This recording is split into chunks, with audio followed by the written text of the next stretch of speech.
औज़ुबिल्लाहिमिनश्शैतानिर्रजीम बिस्मिल्लाहिर्रहमानिर्रहीम। अस्सलाम वालेकुम वरहमतुल्लाहि वबरकातुहू। मुझे कहते हैं अशरफ़ और आज मैं जो टॉपिक लाया हूँ वो है ऑब्जेक्ट। इस वीडियो में आज हम डिस्कस करेंगे कि ऑब्जेक्ट क्या है, हम इसे कैसे डिफ़ाइन कर सकते हैं, उसकी पहचान क्या है कि ये ऑब्जेक्ट है या कुछ और है। तो आइए स्टार्ट डेफिनेशन से लेते हैं। Object is that word which completes the meaning of verb और ट्रांजिटिव वर्ब। तो ऑब्जेक्ट क्या है? जो किसी वर्ब या ट्रांजिटिव वर्ब की मीनिंग को पूरी करे, उस चीज़ को हम, उस लफ्ज़ को हम क्या कहते हैं? उसको ऑब्जेक्ट कहते हैं। यानी अगर हम वर्ब के बाद फ़ौरन उस चीज़ का नाम ना लें, ऑब्जेक्ट को ज़ाहिर ना करें, तो वर्ब की मीनिंग पूरी नहीं होगी, हमारा कॉन्सेप्ट उस पर क्लियर नहीं होगा। इसीलिए ऑब्जेक्ट कहना ज़रूरी होता है। तो आइए चंद एग्जाम्पल है, इनको डिस्कस कर लेते हैं कि वर्ब क्या है। आई स्लीप, स्लीप क्या है? ये इंट्रांजिटिव वर्ब है। और अगर मैं ये बोलूँ कि आई स्लीप, मैं सोता हूँ, तो यहाँ पर कॉन्सेप्ट मुकम्मल क्लियर हो जाता है। अब मज़ीद किसी और इन्फॉर्मेशन देने की ज़रूरत नहीं है कि मैं क्या कर रहा हूँ। अगर मैं कहता हूँ कि मैं सोता हूँ, आई स्लीप, तो कॉन्सेप्ट क्लियर हो गया। लेकिन कुछ वर्ब ऐसे होते हैं जिनको हम ट्रांजिटिव वर्ब कहते हैं और उस ट्रांजिटिव वर्ब को ऑब्जेक्ट की ज़रूरत होती है। यानी ट्रांजिटिव वर्ब को एक ऑब्जेक्ट की ज़रूरत होती है, तभी तो कॉन्सेप्ट क्लियर होगा। अगर ऐसा हम नहीं करते तो कॉन्सेप्ट उस पर क्लियर नहीं होता। आइए देख लेते हैं। I watch TV. I watch, watch क्या है? ये ट्रांजिटिव वर्ब है, यानी इसको अब ऑब्जेक्ट की ज़रूरत है। अगर मैं ये कहता हूँ कि मैं देखता हूँ, आई वॉच, सो मैं क्या देखता हूँ? सवाल यहाँ ये बनता है, कॉन्सेप्ट क्लियर नहीं होता। इसीलिए यहाँ पर टीवी आया हुआ है। मैं देखता हूँ, क्या देखता हूँ? टीवी देखता हूँ। They are eating, they are, वो खा रहे हैं। सवाल तो बनता है कि क्या खा रहे हैं? वो खा रहे हैं। यहाँ पर आगे फूड आया हुआ है, तो ये फूड क्या है या टीवी क्या है? ये ऑब्जेक्ट है।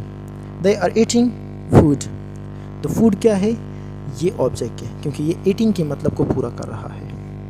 यानी और मतलब ईटिंग जो है ये वर्ब है, तो इसके मतलब को पूरा कर रहा है। इसी चीज़ को हम क्या कहते हैं? ऑब्जेक्ट कहते हैं। She makes drawing, she makes drawing, drawing क्या है? ऑब्जेक्ट है, और मैक्स की मीनिंग को पूरा कर रहा है। They are baking bread, they are baking bread, so they are baking, what they are baking? They are baking bread, तो ब्रेड क्या है? ऑब्जेक्ट है, और ये बेकिंग की मीनिंग को पूरा कर रहा है।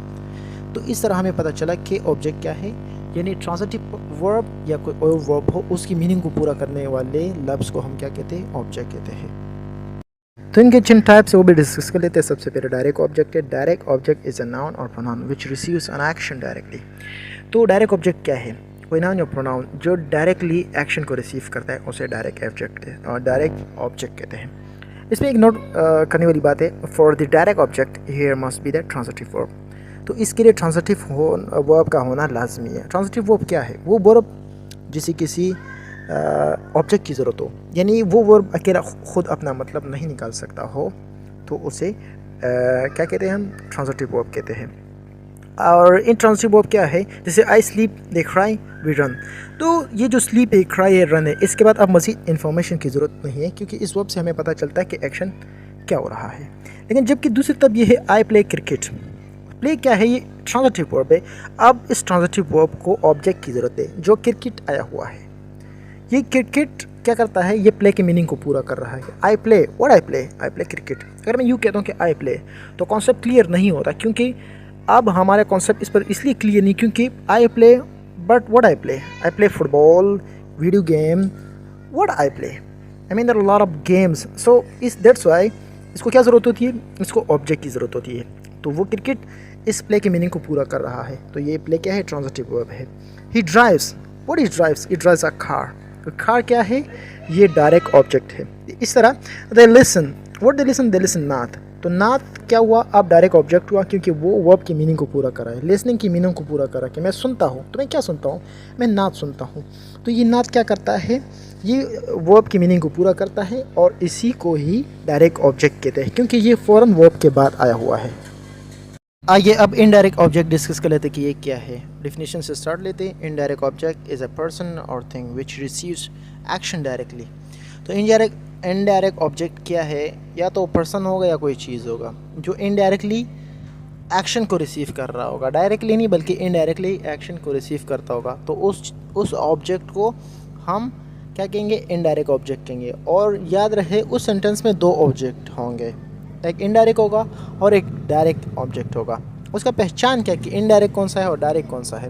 इसका आसान पहचान ये है कि जब आंसर होम का दिया जा रहा होगा, तो वो इनडायरेक्ट ऑब्जेक्ट होगा, और जब आंसर व्हाट का दिया जा रहा होगा तो वो डायरेक्ट ऑब्जेक्ट कहलाएगा।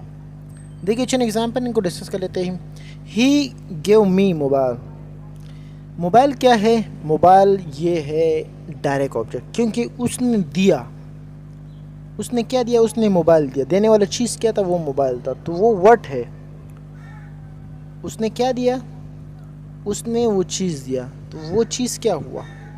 वो अब यहाँ डायरेक्ट ऑब्जेक्ट हुआ, क्योंकि मोबाइल दिया गया। लेकिन किसे दिया गया? मुझे दिया गया।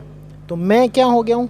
मैं इनडायरेक्ट ऑब्जेक्ट हो गया हूँ, क्योंकि एक्शन को इनडायरेक्टली मैंने रिसीव किया, और जो जिस पर एक्शन का असर हुआ वो मोबाइल था। यानी दिया गया मोबाइल और रिसीव मैंने किया, मगर यहाँ पर मोबाइल क्या है?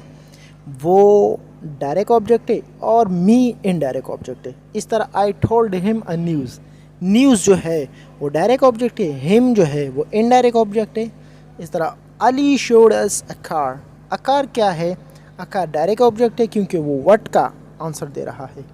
और आज क्या है? आज इनडायरेक्ट ऑब्जेक्ट है, क्योंकि वो whom का आंसर दे रहा है। तो उम्मीद करता हूँ आपको डायरेक्ट और इनडायरेक्ट के दरमियान फ़र्क मालूम हो गया होगा।